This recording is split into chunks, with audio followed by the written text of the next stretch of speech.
Ser y tiempo, por Martin Heidegger. 34. Primera parte.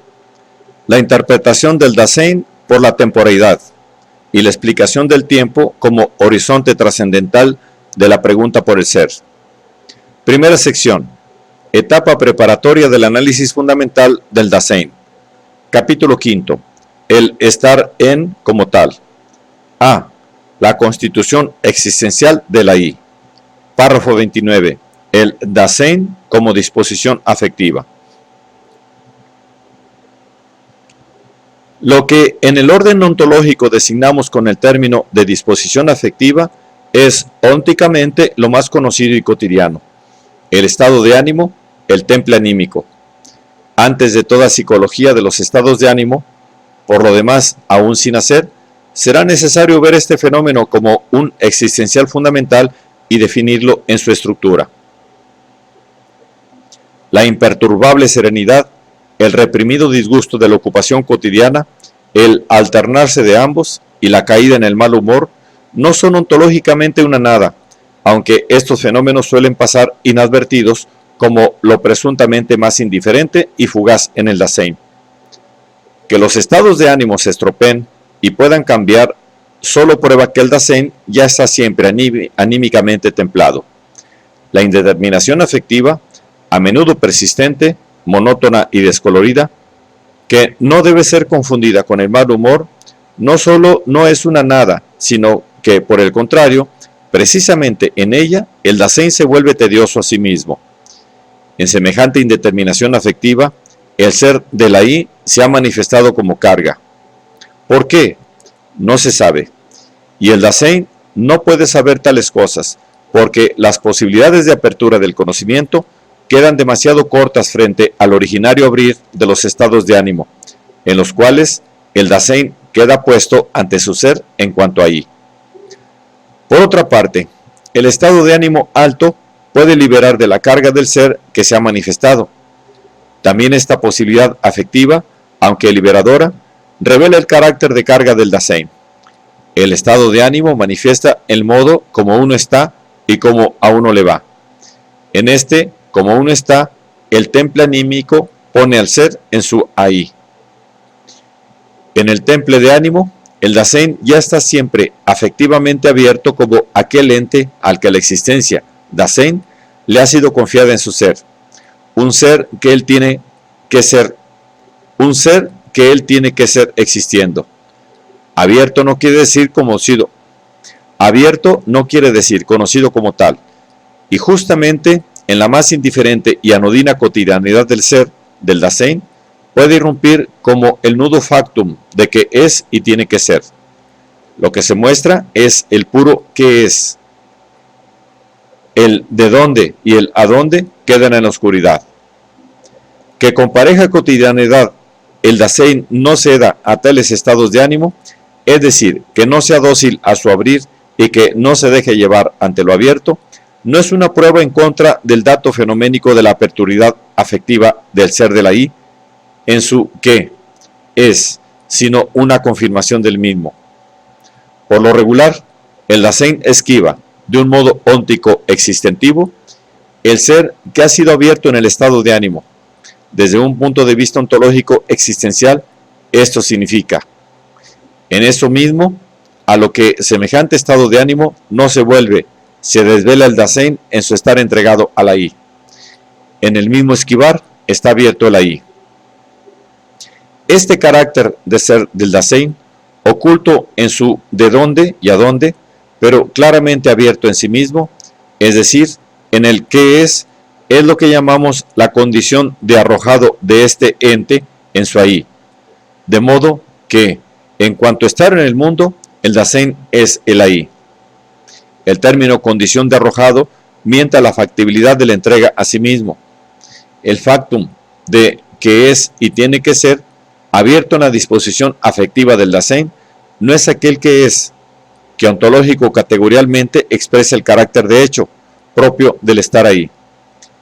Este carácter solo es accesible a la constatación que se origina en la mirada contemplativa. En cambio, el que es, abierto en la disposición afectiva, debe concebirse como determinación existencial del ente, que es en la forma del estar en el mundo.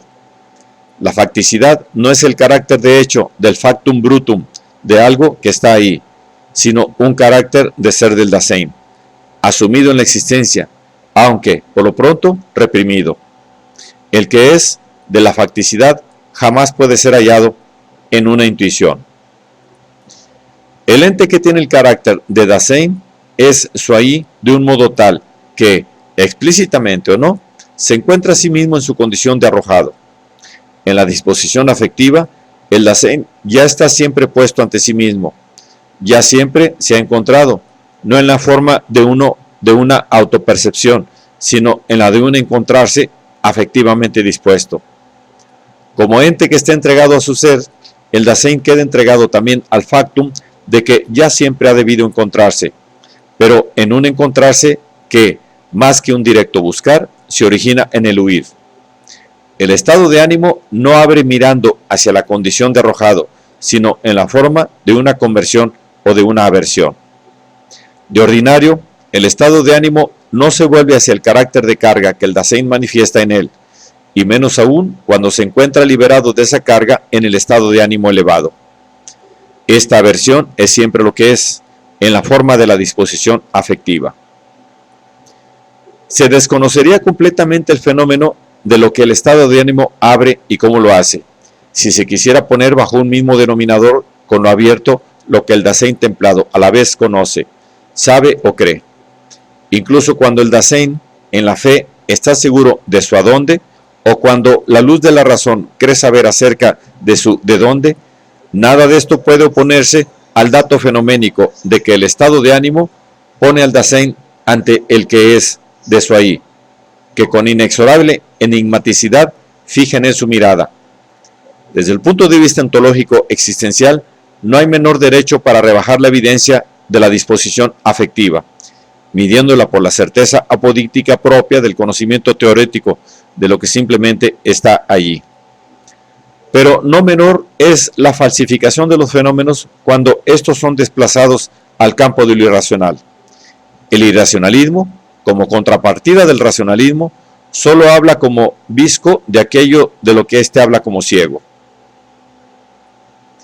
Que un Dasein pueda, deba y tenga que enseñorearse fácticamente con el saber y el querer de su estado de ánimo, puede significar, en ciertas posibilidades de existir, una primacía de la voluntad y el conocimiento. Pero esto no debe inducir a negar, desde un punto de vista ontológico, que el estado de ánimo sea un originario modo de ser del Dasein, en el que éste queda abierto para sí mismo antes de todo conocer y querer, y más allá del alcance de su capacidad de abertura. Y, además, jamás seremos dueños de un estado de ánimo sin otro estado de ánimo, sino siempre desde un estado de ánimo contrario. Alcanzamos así el primer carácter ontológico esencial de la disposición afectiva. La disposición afectiva abre al Dasein en su condición de arrojado y lo hace inmediata y regularmente en la forma de la aversión esquivadora.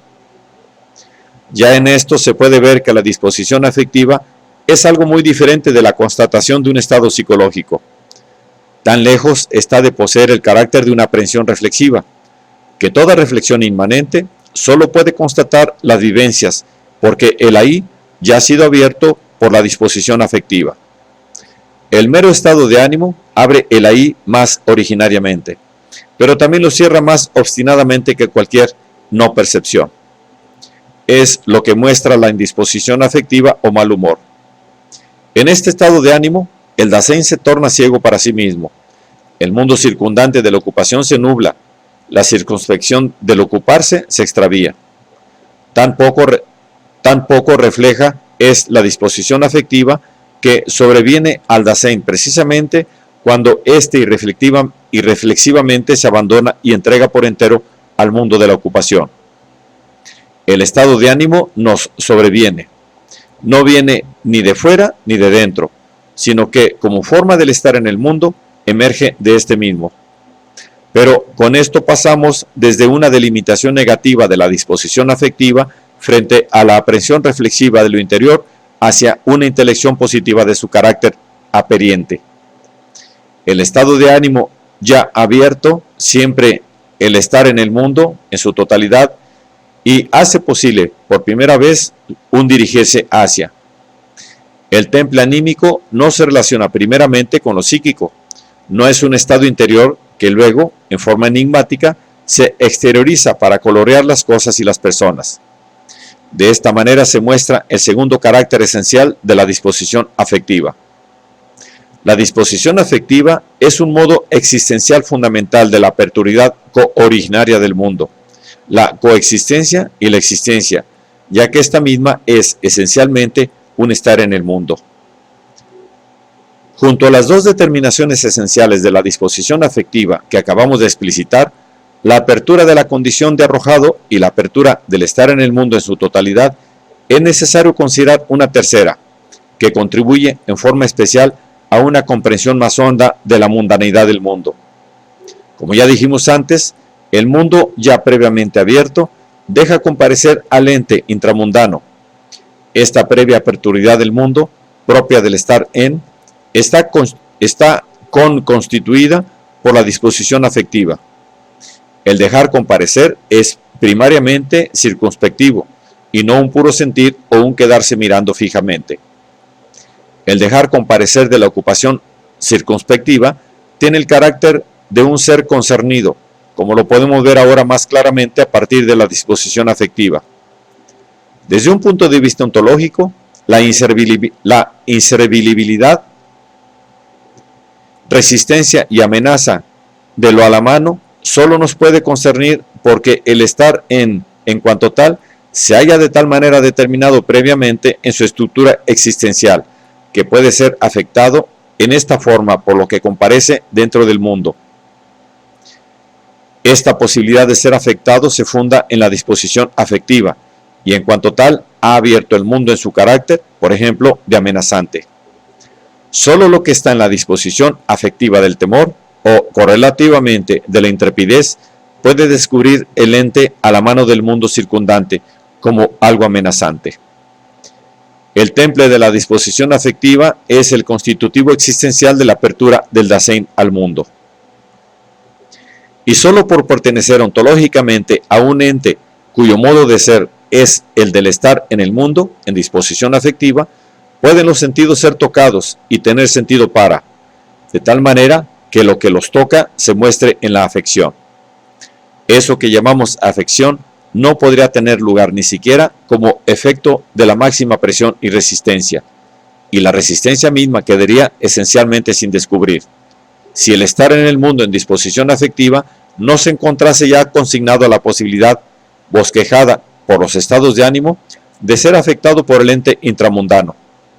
En la disposición afectiva se da existencialmente un aperiente estar consignado al mundo, desde el cual puede comparecer lo que nos concierne. En efecto, desde un punto de vista ontológico fundamental, es necesario confiar el descubrimiento primario del mundo al mero estado de ánimo, una pura intuición, aunque penetrase en la fibra más íntima del ser, de lo que está ahí, jamás podría descubrir algo así como lo amenazante. El hecho de que en virtud del carácter primariamente aperiente de la disposición afectiva, la circunspección cotidiana se equivoque y caiga con frecuencia en la ilusión, es, si se lo mide por la idea de un conocimiento absoluto del mundo. Pero el carácter existencial positivo de la posibilidad de ilusión es absolutamente desconocido por estas apreciaciones ontológicamente infundadas. Precisamente en la visión inestable y afectivamente oscilante del mundo se muestra lo a la mano en su específica mundanidad, que es cada día diferente.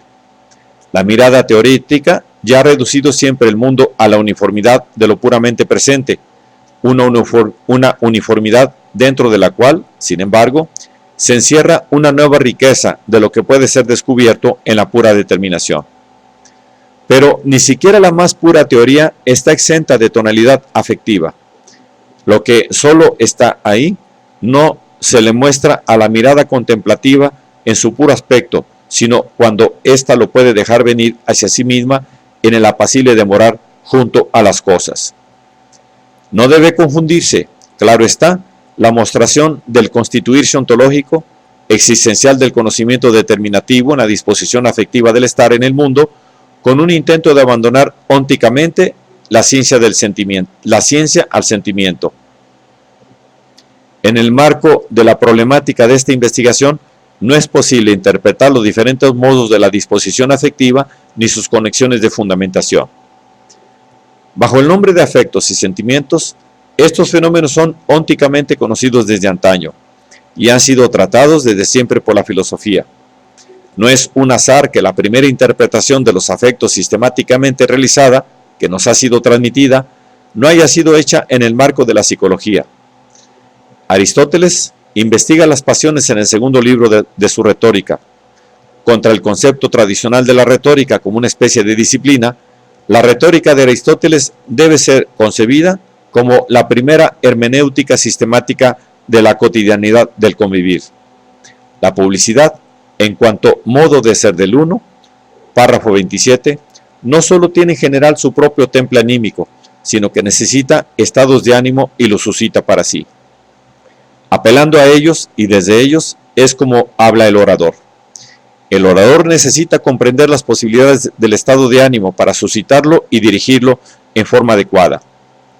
Es conocida la manera como la interpretación de los afectos se prolonga en la Stoa, como asimismo su transmisión a la edad moderna por medio de la teología patrística y escolástica.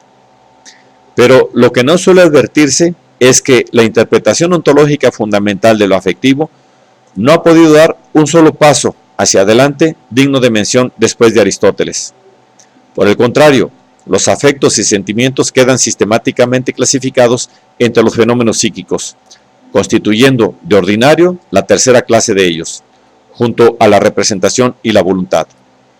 Y de este modo descienden al nivel de fenómenos concomitantes. A la investigación fenomenológica se debe el mérito de haber alcanzado una visión más amplia de estos fenómenos. No solo eso, recogiendo estímulos provenientes sobre todo de San Agustín y Pascal, Schiller ha orientado la problemática hacia las conexiones de fundamentación entre los actos representativos y los de interés. Sin embargo, también aquí quedan aún en la oscuridad los fundamentos ontológicos existenciales del fenómeno de acto en general. La disposición afectiva no solo abre al Dasein en su condición de arrojado y en su estar consignado al mundo, ya abierto siempre con su ser, sino que ella misma es el modo existencial de ser en el que el Dasein se encuentra constantemente al mundo y se deja afectar de tal modo por él, que en cierta forma se esquiva a sí mismo. La constitución existencial de este esquivamiento será aclarada con el fenómeno de la caída. La disposición afectiva es un modo existencial fundamental como el Dasein en su ahí. No solo caracteriza ontológicamente al Dasein, sino que a la vez, en virtud de su carácter aperiente, tiene una importancia metodológica fundamental para la analítica existencial. Como toda interpretación ontológica en general, la analítica existencial solo puede pedir cuenta, por así decirlo, acerca de su ser a un ente que ya antes ha sido abierto, y deberá atenerse a las más destacadas y amplias posibilidades de apertura del Dasein para recibir de ellas la aclaración de este ente. La interpretación fenomenológica deberá entregar al Dasein mismo la posibilidad de la apertura originaria y dejarlo, en cierto modo, interpretarse a sí mismo. Ella se limita a acompañar esta apertura, con el fin de elevar existencialmente a concepto el contenido fenoménico de lo abierto. Teniendo en cuenta la interpretación que será más adelante de una fundamental disposición afectiva del Dasein, de gran importancia ontológico-existencial, la angustia, párrafo 40, el fenómeno de la disposición afectiva deberá ser ilustrado más concretamente por medio de ese modo determinado que es el miedo.